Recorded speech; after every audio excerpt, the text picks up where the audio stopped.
आपल्या हाती असलेला महापौर हा आपण शिवसेनेला म्हणजे तेव्हाच्या शिवसेनेला उद्धवजींच्या शिवसेनेला त्यावेळी देऊन टाकला।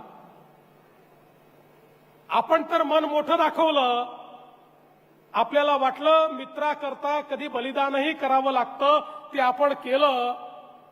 पण 2019 आल्यानंतर विधानसभेची निवडणूक झाली आणि त्यानंतर मला गाणं म्हणावं लागलं, अच्छा सिला दिया तूने मेरे प्यार का, यार ने ही लूट लिया घर यार का। पण काही हरकत नाही, आपल्याला माहितीये आपण रडणारे नाही आहोत, लढणारे आहोत, लढणारे। छत्रपती शिवरायांकडून प्रेरणा घेतलेले आपण लोक आहोत।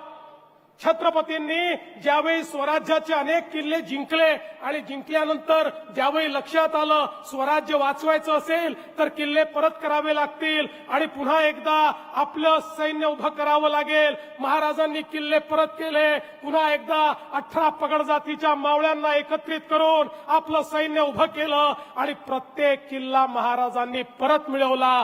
ती आमची प्रेरणा आहे आणि म्हणून ज्या प्रकारे 2019 ला आमच्याकडनं तुम्ही ओरबाडून घेतलं, 2022 ला आम्ही गनिमी कावा दाखवला आणि 2024 ला पूर्ण बहुमताचं सरकार या महाराष्ट्रामध्ये आणून दाखवलं।